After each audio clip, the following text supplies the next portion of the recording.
Myself to all you guys, but for those who don't know me, my name is Dez Ruffin. I'm a member of the Puyallup Hawk Hunters. I fish a lot of the tournaments around the state here locally, and just in our Pacific Northwest region through the TVF and so forth. So tons of lake knowledge, man. A lot of experience from having a lot of time on the water over the last 6 years I've been in this state here. A little bit diverse, a little bit differently than where I originate from. I grew up in Detroit, Michigan, and every year my parents would send me down to Mississippi, where I was born, to stay with my grandparents throughout the summer. So it kind of kept me out of trouble, gave me a good option to kind of, be a part of that country lifestyle and embrace some of those things that we enjoy doing, like fishing, right?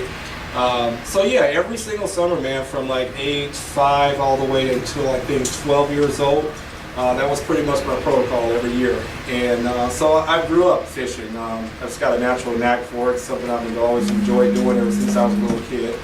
And I've just never gotten away from it.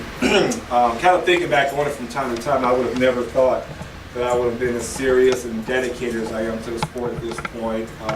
As far as long-term hopes, I'm hoping that someday I have an opportunity to fish the tour. It's something I was kind of, put on the side, and it's kind of going to naturally progress with that process. I'm not one of those guys that, feel like I can just jump out there and start competing against the best in the world. It takes a little bit more than that. So, but tonight I came here to talk to you guys about one of my favorite ways of bass fishing, which happens to center around reaction bait fishing. And when you kind of throw out that term, reaction bait fishing, a little defined meaning behind that is it encompasses a lot of different baits, right? Anything that will cause a bass, whether it be a smallmouth or a largemouth, to just have a natural reaction to want to pursue that bait and eat that bait, that's what reaction bait fishing is all about. One of the biggest things that comes into play is long falling rods. Yeah, we put the lure there just to catch your rod. A lot of things that come into play when you're talking about reaction bait fishing here is the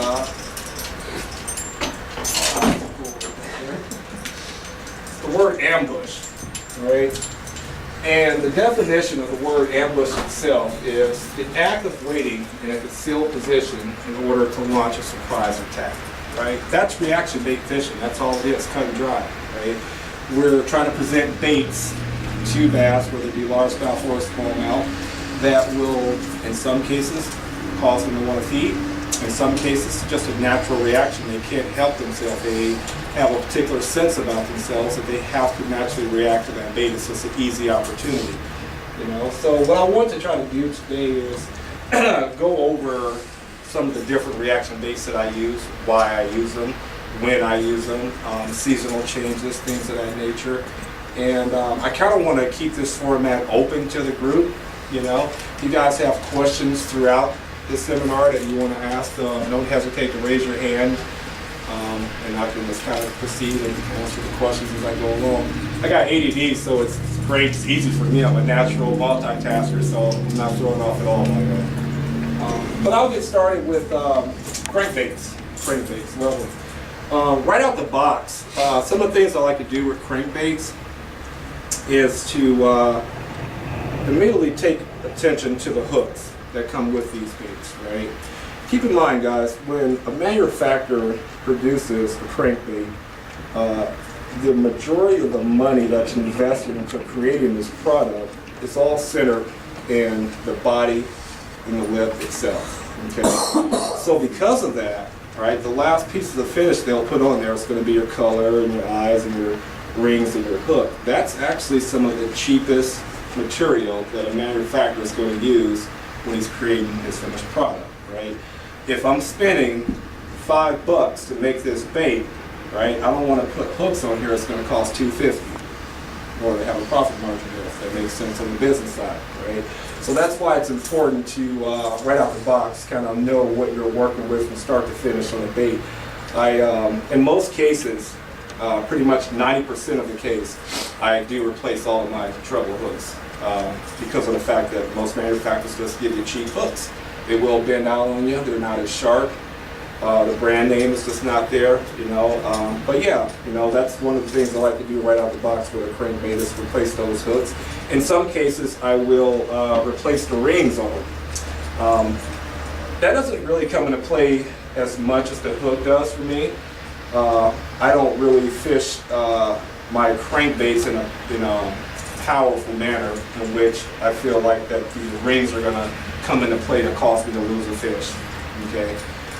So I don't put too much attention into that, but I will say definitely replacing those hooks right out the box is something that I definitely suggest. The other thing I like to do with a crankbait right out the box, first day on the water, is determine how true it runs, right? And what I mean by that is that crankbaits are specifically designed, in most cases, to run straight, parallel with you when you make that cast. So it's important when you first tie that bait up to make a few short casts, no more than like a 10 or 15 yard cast, and just pay attention to how your line is being retrieved back to you. What you're trying to create is a very straight line on your retrieve, and that's so critical when you're throwing crankbaits in general, right? If that crankbait's going to the left or it's going to the right, that's not a bait that's running true. Okay, so if you make a long cast and you're trying to hit a particular target area, it's not going to accomplish that because it's not running true, right? What you'll find with some of the higher manufacturer of crankbaits, like your Lucky Crafts and River to Sea, you know, baits that pretty much cost anywhere between, I'd say, $8 or $9 and more, you'll find that a lot of those baits run true right out of the box because they were tested in the lab, right? And because of that, it's reflective in the price. Is what you're paying for there. Okay. Specifically with Lucky Craft, I find out of 10 crankbaits I'll buy from Lucky Craft, I may only have to tune one. You know, so they got a pretty good reputation. That might not be the same if I was to purchase 10 Bandit crankbaits, you know, which are like $5 or $4 a piece. You know, if I purchase 10 of those, there's a pretty good chance I'm going to have to tune out about 3 or 4 of those to get them all right. So those are things that you want to kind of look for right out the box to determine that your bait is ready to be deployed, period, before you even start thinking about casting and so forth. The next thing that you want to pay attention to and put emphasis in is the color aspect of it, right? Color, in my opinion, is something that I feel from talking to bass anglers from back in the South, Midwest, even out here in the Pacific Northwest. Color, it really concerns a lot of guys. They really get caught up in it. It's interesting on how much emphasis guys put into how the particular crankbait color is reflecting to them, how it looks in the water, etc. In my opinion, guys, honestly, from fishing in different states and different lakes and so forth, color, at the end of the day, for me specifically, probably plays about a 20% role into what I'm trying to achieve out there on the water as far as a good, positive day out, right? It's not as serious as you think it is. It's really not. I've proved it time and time again with vast, amount of anglers I've fished with and so forth. It's not as important as you really think it is. A lot of guys do a lot of seminars and they talk about matching a hatch and things of that nature. And it's not to take away from that aspect of the color. It's more so to kind of like put emphasis on the fact that if you're close enough, barely close enough, that's all you're really trying to accomplish, right? Because keep it in mind, what are we doing here? The active waiting in a concealed position or the launch attack.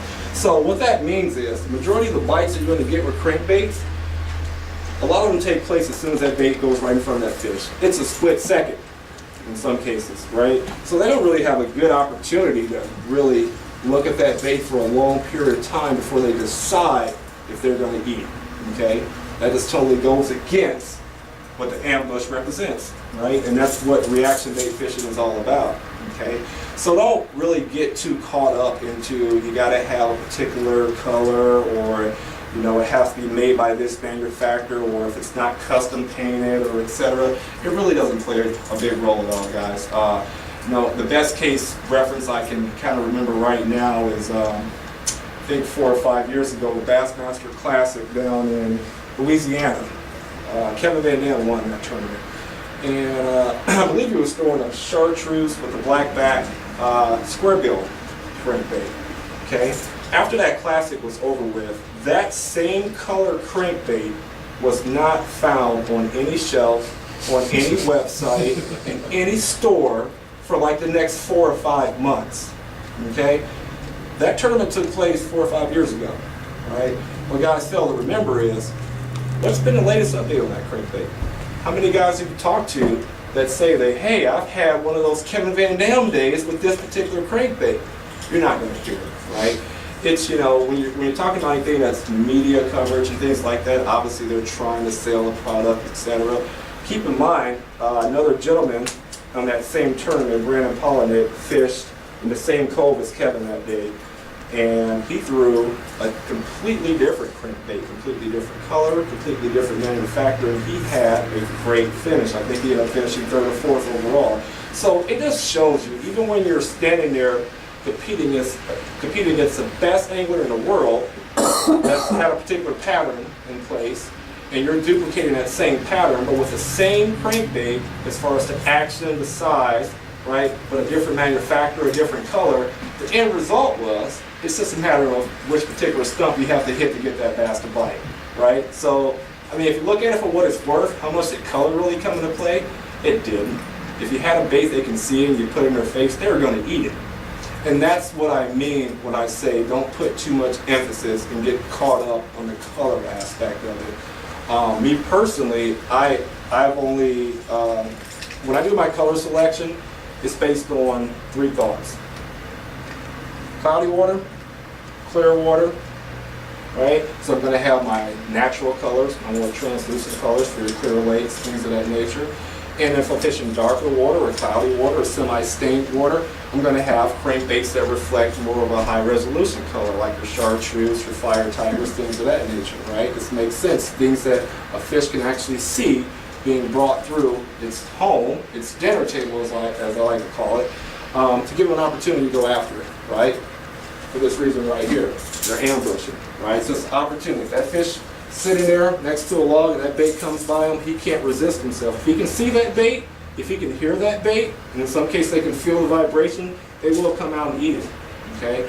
The only time I do kind of get a little bit more detail oriented as far as switching up my color pattern, it's all kind of centered around, once I've caught the fish, how do I catch it, okay? I'm finding that a lot of my bites are coming on the back of the hook, or if I'm getting swipes, meaning they're hitting my crankbait but I can't hook up with the fish, that means they're not eating it. Okay, so at the last minute, something about this bait kind of deterred that fish away, right? In a case like that, will I go to a little bit darker or a little bit lighter color just to see if it'll make a difference on my next few casts? Absolutely. That's about as much emphasis I put on color. Okay. Next thing I want to talk about here is the actual bill designs of the crankbaits. You got shallow crankbaits, you got medium diving crankbaits, you got your deep diving crankbaits. What I found here in the Pacific Northwest is that the majority of the crankbaits, I'd say 90% of the crankbaits that I run are all shallow to medium diving to semi-deep diving. I've ran some of the deeper diving crankbaits out here, your DD22s, things of that nature. Do they catch fish? Absolutely. Has it been, I'd say, an advantage for me in any case, turning a not so good day into a better day? No, not at all. And because of that, you know, a deeper diver crankbait is a little bit tougher to torque on throughout the day. If you guys have ever thrown them before, if you don't have a proper setup, you're going to be done in 20 minutes. If you do have the proper setup, you're going to be tired in an hour. Okay? And that's the thing that you have to keep in mind when you're talking about reaction-based fishing in general. It requires a tons of casts repeatedly over and over. So you have to just know yourself and know what you're capable of accomplishing that day, what you're trying to get done. And at the same time, don't get caught up or put yourself in a position where you're going to wear yourself out, or say, you know what, I don't think they're going to eat it. But in actuality, you're saying to yourself, my darn wrist hurts, so I want to put this thing down. Let's just be honest, right? So if you're set up properly for it, you want to execute, great, try it out. Majority of the time, I find that 1 foot to, I'd say 15 to 18 foot range is pretty much where I try to keep a lot of my crates when I'm out there on the water, no matter what body of water I'm fishing. That's pretty much the target depths that I'm looking for. Your types of bills, right? Big role, plays a big role in the bait. You have coffin bill crankbaits, you have square bill crankbaits, or round bill crankbaits, and I'll give you a few baits here to check out to see the difference between the two.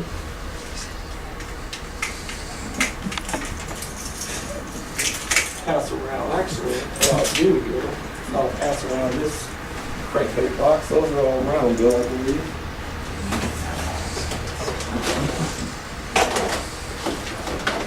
Yeah, a few.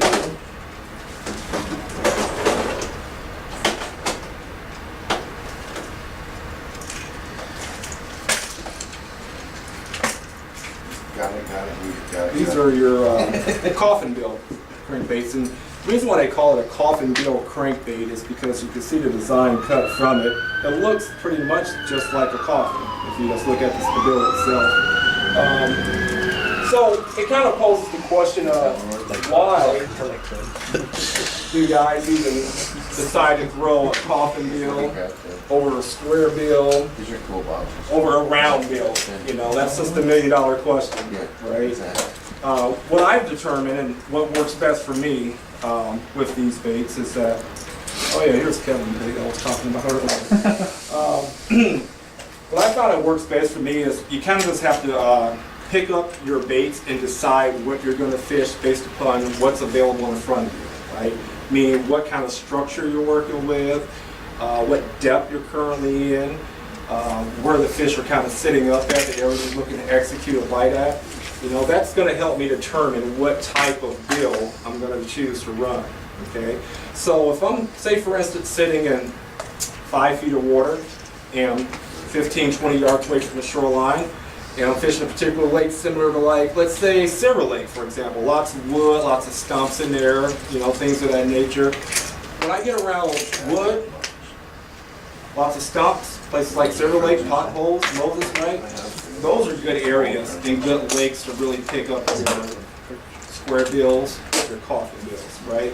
What that bill would do is it deflects off of cover a lot easier than your other bill designs, right? What I mean by that is that if I run this particular square bill into a log, right, the way that bill is designed, it's going to reflect off of that. It's going to roll sideways. It's going to roll sideways. And what that allows that bait to do when it turns like that is it also turns your hooks. Okay? So if you're fishing in shallow water and you have a lot of stumps, a lot of wood present, right, I can run this crankbait over wood and not have to worry about getting hung up. Okay? I run a round bill in the same depth, same exact color, same bait, right? What's going to do is it's going to stay straight the entire time, and as soon as it connects to something, it's going to hold there. And that's where you get your snag and your hang-ups from. That's exactly what's going on. So if you've ever wondered why a guy would pick up a square bill in a situation, or why a guy would pick up a coffin bill, it's really just about what particular structure they're fishing at the time. Coffin bills work wonderful with rocks. I mean, it really just rolls through those rocks like you wouldn't believe. And you don't have to worry about you losing the bait or you getting hung up in the rocks and so forth, because the bill design is strategically cut like that, so it purposely comes through the rock effortlessly. Okay, it's not going to get caught up because it's designed to turn to the left, turn to the right, roll upside down to get you through those rough areas, right? So that's what I look for as far as my different bill designs. You just want to give yourself a few different options in that aspect and just have a good variety. tell you a funny story. When I first started bass fishing, the first club tournament that I fished down in Tennessee years ago, over 15 years ago, I was fishing with a guy, and it was in February, and in the South it warms up pretty quick, so I think we had like maybe a 45-degree day that day, and fish were in pre-spun pattern. We were out largemouth fishing, and I didn't really know a lot about bass fishing in general at that time. I was still pretty new to the game and just kind of learning. But I used to go and talk to the guys over at the tackle stores and so forth, and I just told them I was going to join a club one day and try to get out there and learn more. And he said, well, you should start with a crankbait. That's always a good starting club. And at the time, I really didn't know too much about the bait. I didn't know what to go by. I didn't know what a Lucky Craft crankbait was at the time, and so on and so forth. I didn't have an appreciation for different brands, different colors, etc. Guy said, throw a crankbait. I got a whole rack of crankbaits. Go buy one, pick one, go throw it. You'll catch them. And that's pretty much what I did. And that particular tournament, I ended up catching 3 fish that day. One was a 3.5 pounder, and the other 2 were like 2.5 and so forth. Well, as it turns out, by the end of the day, it ended up being a pretty tough bite on the lake. And I found that out when we got back to the boat launch, because there was only one other angler that he had caught fish that day. And he caught 2 fish, and they were like 2.5. So I ended up winning my very first club tournament, my very first bass club tournament, fishing with a crankbait, right? So imagine how excited I was at that time. I'm like, oh man, these guys on TV make it look like it's so hard. All I gotta do is go buy a crankbait and start catching fish, right? Well, I had no idea at that time that what I didn't know and what I did think I knew was, kind of going to lead me to the direction of where I'm at now, currently. From that point, I spent hundreds of dollars on crankbaits, right? I had like, a bin this big full of all kind of crankbaits and different manufacturers, because there again, when you walk in a Bass Pro shop or, a big retailer that caters to tackle, it gets so overwhelming so quick, right? And if you happen to be a person and not be in the know, which you'll find the majority of the case for your consumers in these places, it's so easily to find, yourself with a basket full of question mark, curious, kind of mysterious lures. And I spent so much money doing that, right? So the years went on, collection got bigger, and one summer, kind of had a mishap. In the middle of the day, someone broke in my truck, stole all my tackle while I was out on the lake. And when I say all my tackle, I literally mean that what I didn't take with me that day on the lake, the rest of it was in the truck, and I came back to nothing. That ended up being the best thing that ever happened to me, guys. And the reason why is because at that point, what it did to me is it put me in a position to, obviously I have to replace my products, right? Got to go back shopping, but it made me really think about what I've already spent my money on, what I've already invested in, and what I've gotten out of it, okay? So it's a much different mentality now, 2 years later. Guy's been in the bass club for 2 years now, fished about a couple dozen tournaments, caught a few hundred fish on crankbaits. Now I'm a different customer when I walk in Bass Pro Shop, okay? I don't need all of those anymore. Bought them, threw them one time, never caught anything, right? I don't have them anymore. Am I gonna buy these same plugs again? No. Which ones am I gonna buy? I'm gonna buy the ones that caught me fish, obviously, right? And what I started realizing as I did that is that, for one, I didn't really have to expand out to so many different manufacturers and so many different colors and so forth. I just had pretty much a handful of crankbaits that I knew no matter which lake I fished, I'd always be comfortable and have success with them. And when you look at my crankbait collection now, I have a few more at home, but when I'm passing around, that's pretty much what I use, period. That's all I have. I lose a crankbait, I probably have a replacement. If I lose that one, I gotta go back to the store.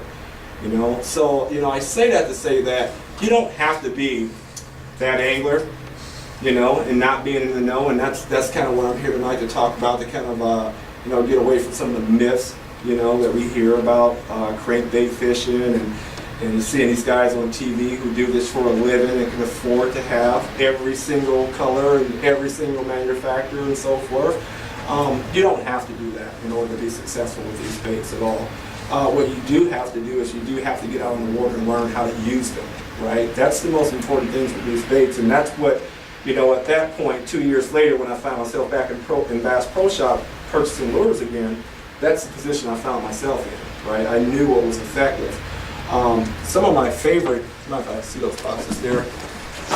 Some of my favorite baits that I'll never get away from day one, and still to this day, that just flats out smashes fish, and no matter what body of water, are your original Apollo crankbaits.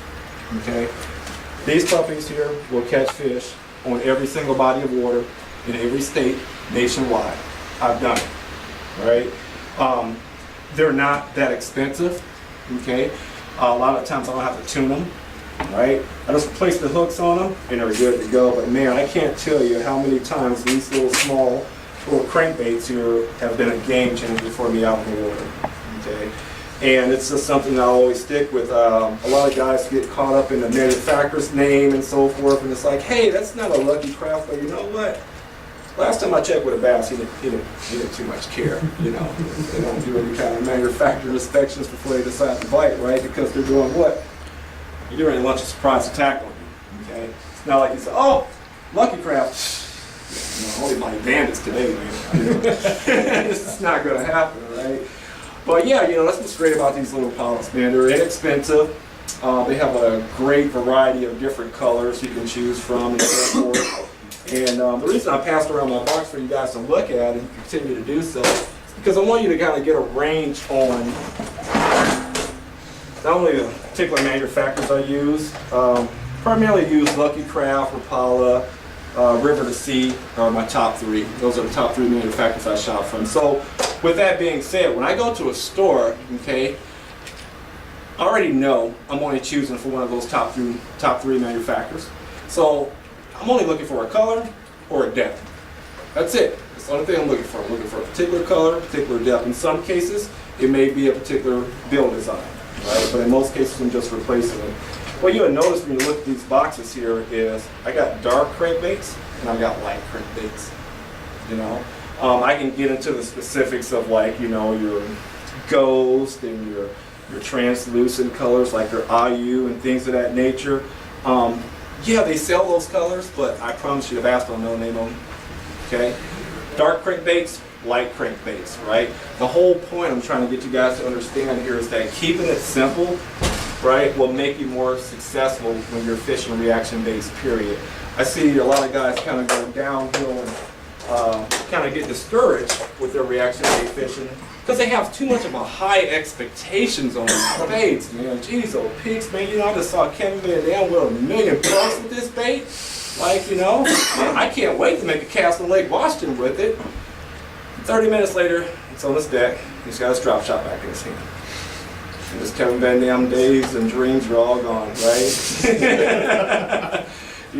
What happened there with that angler? What happened is that angler went to the water with the mentality that he expects this to have a particular magic power that actually draws fish to it and want to eat it.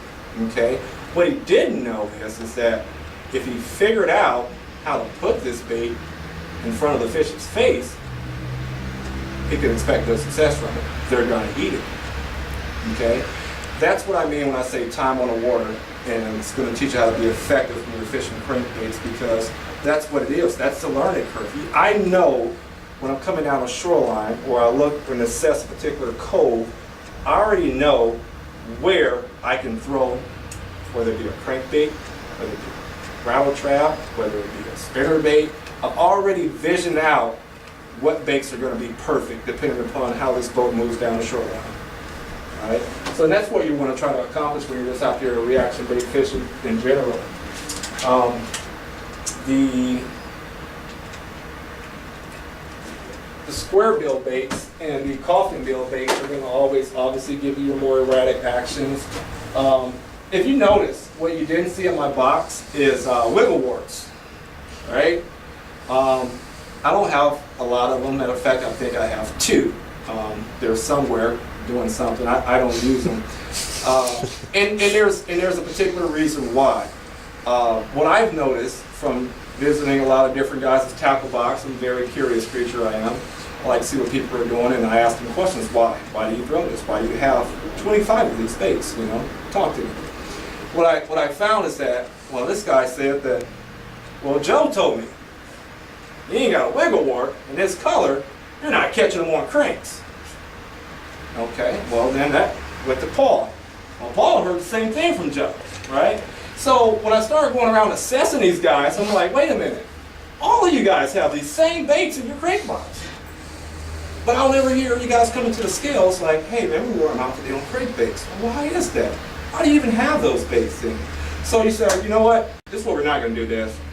We're not going to throw the same bait that everybody thinks is the magical brand, the magical color bait, right? We're going to purposely stay away from that, and let's see the difference at the end, right? And what I found over the years, over the last 6 years I've been in this state, man, is that, again, the fish doesn't care what manufacturer you're using, right? It doesn't care if it's a Lucky Craft Japanese colored crankbait. They don't care. If you get that bait in front of them, right, and you're effective with it, you're going to get the success that you're looking for at the end, right? But you have to take that mentality to the water by keeping it simple and knowing how to properly assess these baits in the water, how to properly work them, right? That's the more important thing out of any other aspect of it, period. Hey, Dez. Yes. Do you put any emphasis, or a lot of emphasis, or any emphasis at all, on bouncing it on the bottom, digging up the mud or rocks or what have you when you're doing That's a great question. That's a great question.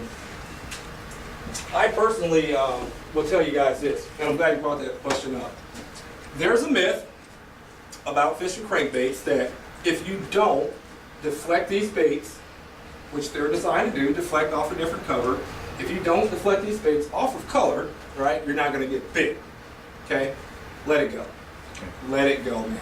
I can't even begin to tell you how many suspended fish I've caught in a quick amount of time by absolutely touching nothing outside of the water and pulling it through. Okay? There are opportunities that will present themselves on the lake, depending upon where you're fishing, what part of the lake you're fishing in, what cove you're fishing in, that yeah, if you're running your crankbait on the bottom, you know, it's giving itself an extra sense of attention, right? So not only is this bait coming through the water column, swimming, making a little rattle sound, it's deflecting off rocks, deflecting off wood, deflecting off like your weed mats and so forth, right? What it does is it creates a sound factor, okay? So those fish can hear that bait coming, right? And what they're going to do is they're going to kind of position themselves to get ready to ambush for it, okay? So yeah, in some instances, deflecting off color will get you bit. I don't have that mentality that I'm only going to throw a crankbait just for the sole purpose of deflecting this bait off a particular cover, right? I've had a few days on Lake Washington specifically where I was sitting in 30, 35 feet of water, sitting outside of a weed line. Weed line came off the shoreline and it went from 5 to 6 feet straight down to about 15 feet. Weeds right there, clear it out, okay?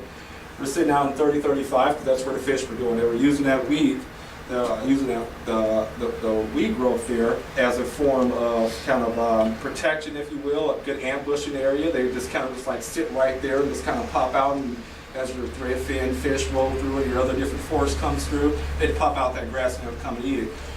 Fished with a guy that day, I won't mention his name, through drop shots, football hits the majority of the time we were fishing that day.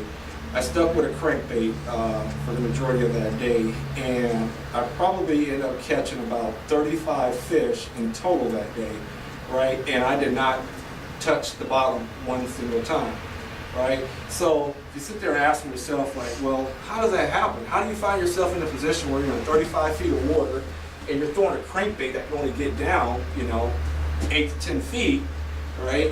How are you getting bites like that? What's drawing those fish to it? Well, it's real simple. I made a cast towards the shoreline. Ran my crankbait through, I felt the grass. Popped it free, felt more grass. Popped it free, felt more grass. Halfway back through my retrieve, I noticed that I wasn't feeling grass anymore, okay? So right then I got a visual, right? That's where that weed line stopped. It's stopping right there about 15 feet, halfway back to the boat, right? So my next cast is not going to be a repeat, right? 'Cause obviously nothing good came out of that. It's parallel. I'm going to throw in front of this weed line now, okay? Now I'm bringing my bait down, which is getting down 8 or 10 feet right in front of this weed line. And as that bait comes through there, right, those same fish are still sitting in there, right? But what bass tend to do is, and you guys know this, they don't necessarily always move forward and back. They move up and down, especially throughout the day, okay? And that's exactly what was taking place that day. They were using that weed line there, you know, to feed, and they were moving up and down on it, right? The beauty about fishing reaction baits, period, and why it's my absolute favorite way to catch a bass is because a lot of the times, if you can get one, there's another one there. Every blue moon, you will run across what I like to refer to as a dinner table, right? And you will absolutely smack them dead. In case you guys can see the classic, that was a prime example of what I'm referring to, okay? So yeah, that's what I'm looking for. I'm looking for the dinner table every single time I pick up a reaction bait, period. Whether it be a crankbait, a jerkbait, spinnerbait, frog, topwater, it doesn't matter. I'm looking for the dinner table. But yeah, I hope that answers your question. Getting into the line selection, right? I'll tell you that, you know, when you're running cranks, mono is the way to go. You know, mono has stretch in it, and what that stretch will do for you is it gives the bait itself a little bit more play when you hook up with the fish. And what it also prevents is, it also prevents you from actually like pulling that freaking treble hook out of the bait's mouth.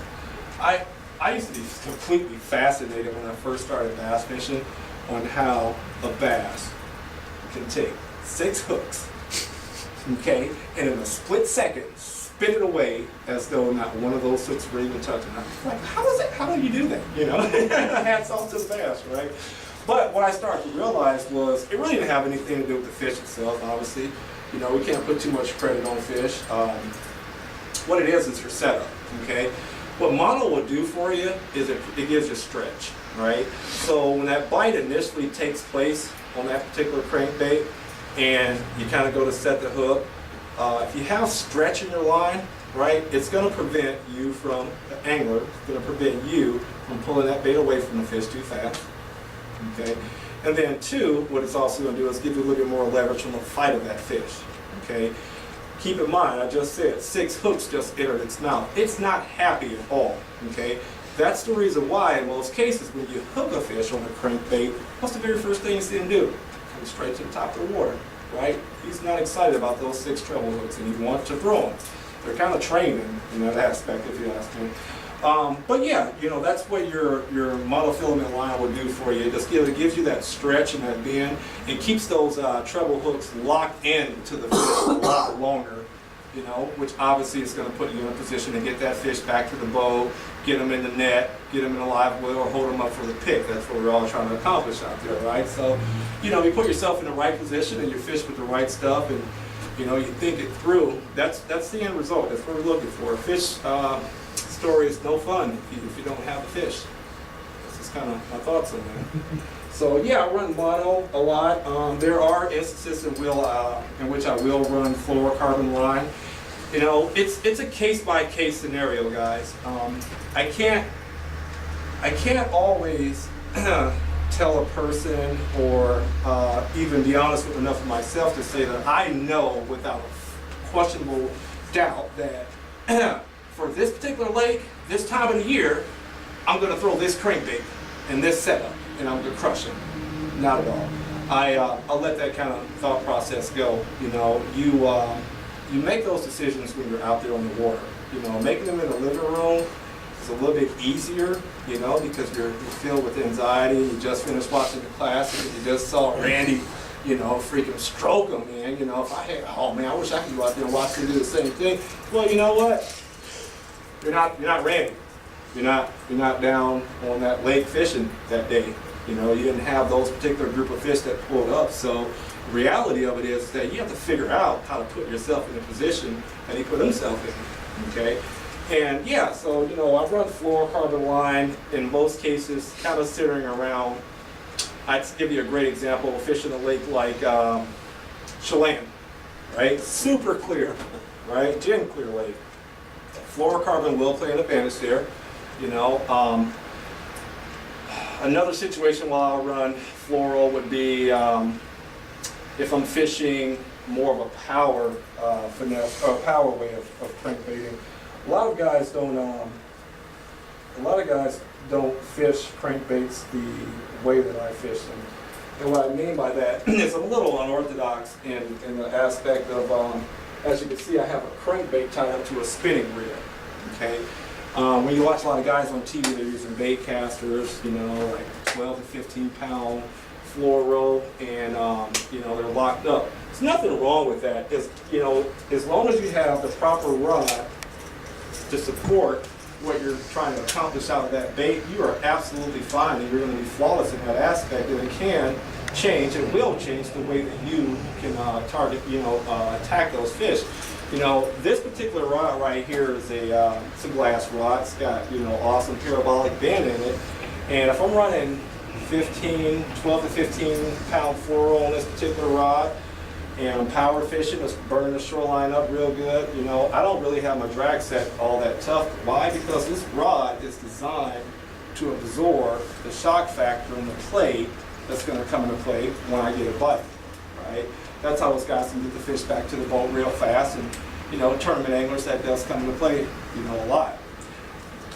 Me personally, I will only fish in this aspect if that bite is absolutely on fire. That's the only time I kind of go to what I consider power cranking, running your bait casters and so forth. And what I found with the bait casters, it overpowers the crankbait a lot of the times. It's kind of interesting if you were to take this same bait that I have tied up here on this particular reel and put it on a spinning reel, and you make two casts, right? One with the bait caster and one with the spinning reel here. What you'll find with that is that this bait caster is going to pull that crankbait through the water a lot differently than that spinning reel will do. Okay, that spinning reel, right? I can control the crankbait a lot better than I can with the bait caster. So that's one reason why I'll use it. Another main reason why I use it is for the wind factor. Just to be straight up honest with you guys, I can't even tell you how discouraging it is to have a good bite, find yourself in a good position, and you turn around and to make another cast, and you got this bird nest that you're sitting there picking away at for the next 3, 4, 5+ minutes or what have you, while your buddy or somebody else is sitting there and just absolutely stroking them on, What we're trying to accomplish out there is, back-to-back bites, quick bites, non-stop, right? So you don't want to have to deal with those hassles while you're out in the water. So with me being a tournament angler, that's kind of the justification that I've told myself that works for me as to why I kind of use some unconventional manners to go about cranking. But I keep things in proper context, man. Obviously I'm not going to throw a bigger plug. I use my spinning reel for your smaller plugs, like the Rapalas I was showing you guys here. Most of your baits that run, anywhere between that, I'd say 5 to 8 feet zone, right? If I can get away with it on a spinning reel, absolutely, I'm going that way every single time. I can control that bait a lot better on my retrieve. It seems like I can slow that bait down a lot more. I can keep up with it. I have a better contact with the bottom with it. And with the bait caster, I lose some of that, okay?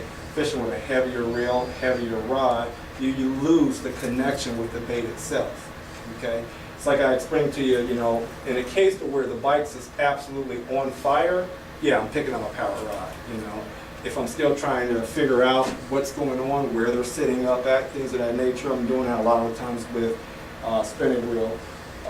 Specifically, I can recall a tournament a couple years ago, the Jamboree on Banks Lake, and my partner and I were fishing on the south end, and we were absolutely putting on a clinic with crankbaits that day. And one of the gentlemen from his club wasn't too far from us, and we got off the water that day. He said, I don't know what you guys were doing out there, but It was obviously effective. You caught a lot of fish, but we just can't figure it out because we saw you with a spinning reel in your hand, but we didn't think that you were drop shotting. So what were you guys doing? What were you running? Were you throwing like a darter head or something, or some little small plastics, little small swim baits, or what have you? And when I showed them my crankbait, he said, "Oh, you were throwing a crankbait, you know?" And it's like, "Well, yeah, I was throwing a crankbait." So why are you throwing it on the spinning reel? I said, "Well, did you see how the day went for it?" You know, that's pretty much what worked for me for that particular day, for that particular, lake. And, it's one of those things, guys, the point I'm trying to get across to you is that, you have to grow with these baits and just kind of know your tackle and know yourself enough to know how you're going to execute out there in the water, what's going to tire you out. And that's another thing, too, spinning reel, light tackle. How many casts can I make with that thing on an 8-hour day? Endless, nonstop, from start to finish. No problem at all, right? From holding my big rod all day, that bite better be good because, geez, this thing right here is really wearing me out. So that's just kind of my thoughts in regards to some of that. The last piece of line information I want to give you is in regards to the copolymer line. If I'm fishing a lake that has a lot of jagged rock, a good example of that would be something like Roosevelt, okay? Big, huge boulders, and man, they're sharp and, real jagged, and they can tear up some lines so quick, oh my gosh. Those are lakes in which I will switch over to like a copolymer line and run those in my cranks. Obviously because it's gonna hold up a little bit better and not rip up. That fluorocarbon get ripped up really fast. That mono, you're just keeping your fingers crossed the one doesn't decide to go back into the rock, because as soon as that line goes across, it's done, fish gone, and you lost your crankbait. Right? So that's what I mean when I say you have to really take your time and know what body of water is being presented in front of you that day to determine the tackle that you're going to use to deploy the particular bait of your choice. That's all the thought process I put behind it. I don't ever generalize any aspect of my bass fishing, period. There's not a one particular right way that's going to work everywhere in every situation. And that's where time in the water comes into play. Okay, obviously I can duplicate a lot of success based upon past experience, past results, right? The good and the bad, to know that, hey, you know what? I think today I was to run that jointed Rapala in about 6 or 8 feet of water in this cove. It should be up in here pretty good. And if I could get one going, that'll definitely give me that confidence to keep on throwing that puppy the rest of the day. Okay, those are the things that I'm kind of like saying to myself when I'm out in the water, when I'm out there cranking. You guys have any question about line choice? How heavy line do you use on your spinning rigs? Typically, when I'm running my my medium to shallow diving, I run. I don't ever go any lower than 8-pound tests. Right? I'm afraid to be quite frank with you. I've tried to run 6-pound before. And the whole premise behind that was more so to maximize my casting opportunity. But there again, a cool fish story is not cool if you don't have a fish. You can't emphasize that enough. So what's worked for me over the years and over the different bodies of water that I fish is between 8 to 10 pound is what I run on my spinning deal. On my bait casting, I'll run, anywhere between 10 upwards to 15, whether it be mono or fluoro, if I'm out there power fishing. But yeah, I'd say 8 to 10 is typically what I ran. And you'd be surprised, man, if you buy the good graded quality stuff, as far as line goes, that's where you want to put your money in, right? Wise Angler told me years ago, spend your money in this sport on line and hooks. Get the very best line that's available and get the very best hooks available. Because if you think about it, when you're hooked up and with your rails back and that rod's bent over, at that point, nothing else matters. Okay? But if you have some cheap line on there or a cheap hook on there, oh, that's going to matter. You're going to find out real quick. How severe that's going to matter. That's just between that fish coming to the boat or, oh, it came off again. That type of deal. So, yeah, I hope that helped answer your questions there. Speaking of hooks and line, what are your when you're talking line, what do You can't go wrong with, I'm not, again, obviously a touring pro. I can't afford to go and buy, the best stuff that comes out of Japan, okay? But what I have found over the years that's been some really stand-up good line for me, Strand. It's been really good for me over the years. Strand makes a really good monofilament line, and they've just withstood the test of time in that matter, in my opinion. I haven't had too many situations in which I absolutely hated the fact that I was throwing Strand monofilament. Matter of fact, if I'm going to the store to re-spool, whether it be some 8 or 10 pound monofilament, I'm looking for Strand first. My second choice would probably be Trilene. Okay, that's my second choice is Trilene. I have had a few bad experiences with Trilene over the years. It's not as subtle as your Strand in my opinion. And two, what I like about Strand is that they have a very unique color in some of their different grades of line. So that kind of gives you an advantage too to see your line better. Any more questions about line before I move on? Rods. What you would notice with crankbait rods, man, and what you want to kind of look for in a good crankbait rod, I don't care who manufactures the rod, who makes them. What I'm looking for, if I'm going to be casting a crankbait on any body of water, is I need a good rod that's going to support the weight of that crankbait. I need a rod that's going to be able to support the particular fish that I'm targeting, smallmouth, largemouth, right? Anything between a pound upwards to, keeping my fingers crossed, 9+ pounds, okay? All right? You want to put yourself in a position to where you can accomplish two things when you make a cast with a rod. If I make that cast and I'm feeling it in my forearm, right? Something's wrong, okay? If I make a cast with the rod and a bait only goes 15 yards from me, something's wrong, right? Something's not right. It's not balanced right. What am I missing here? What I found with a good kind of overall setup as far as a particular crankbait rod is 7-footers and up. Period. A 7-foot rod is going to allow you to make a really long cast, right? Some guys, some of your really good guys that are on tour, they'll use rods upwards to 8 feet, and it's all centered around the castability of that rod. Second thing that comes into play with these rods is kind of getting back to what I was talking about before, is the parabolic bend in it, right? So that does come into play big time when you're fishing with these crankbaits here, because if that rod doesn't have a good parabolic action in it, okay, what you're going to run into is, and you'll find this if you compare this to like a graphite rod, is that the rod tip up there, okay, on a graphite rod, it's going to flex back straight a lot quicker than something like a glass rod or a graphite glass mix rod, right? You don't see too many touring pros using straight up 100% graphite rods when they're cranking. A lot of them use, the glass or a mix.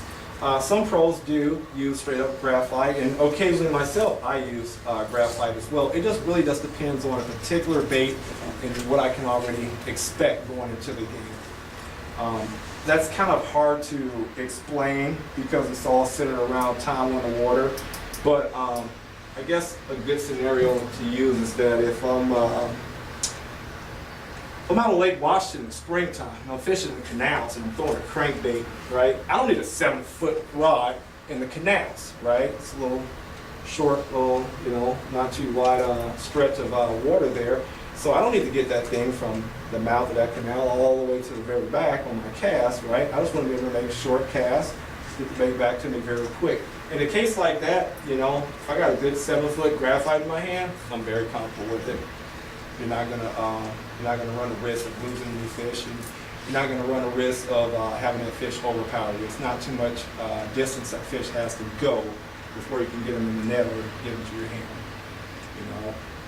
Different lakes, different situation. I will switch it up depending upon what's in front of me. I can't emphasize enough on I make my decisions based upon what's available right in front of me on that particular body of water.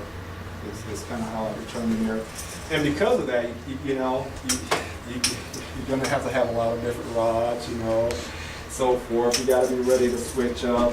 You know, there are gonna be days when you're out there and it's like, gosh darn it, you know, I didn't realize that I was gonna have to like make these super long casts and get that bait down there deep enough just to get bitten. You know, I'm sitting here with my 6 foot, 6'6", you know, medium action rod. I'm tired.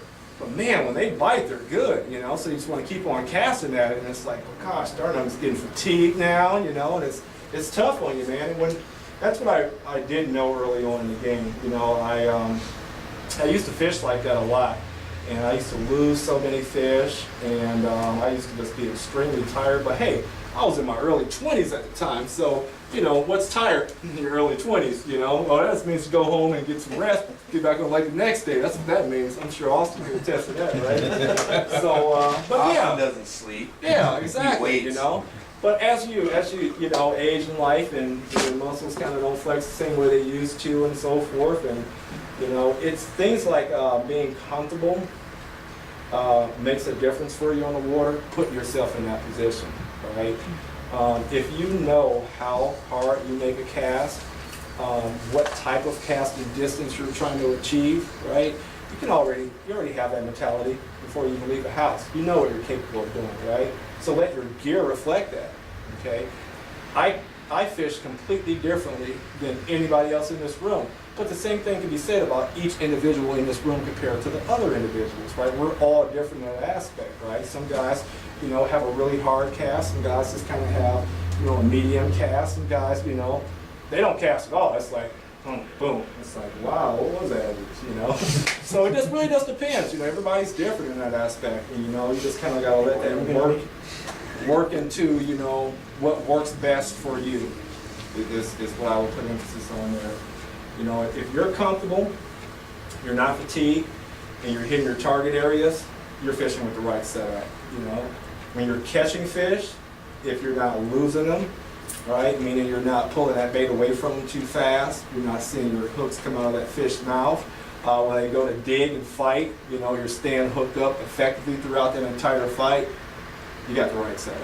You're comfortable there. You know. So with that being said, it opens up the whole market. You can choose. You know, that's the cool thing about reaction bait fishing, right? Sensitivity doesn't come into play too often, okay? So, can I go to Walmart and find myself 4 or 5 crankbait rods in there that's gonna be efficient for me out on the water and get me through the day pretty comfortably? Absolutely, right? Because the rod manufacturer is only giving me pretty much just the basic essentials of that rod, you know? Cheap graphite. You know, cheap glass. Not to say that these rods are, but I'm just saying in general, in comparison to what you have available to you in your Walmart, you're not going to find your higher end stuff in places like that. But at the same time, you know, if I have a South Pole rod out of Walmart that I paid $20 for, right? Get the blue light special, get it for 15. You know, if I have that rod and I'm out on the water, and that's working great for me, and I'm not losing any fish, and I'm not tired, guess what? At the end of the day, that's a great rod, right? Fish don't care. That rod had Dobbins on it, or Loomis, or Lama Glass. They don't care, right? And why should they? You know, you're the fisherman.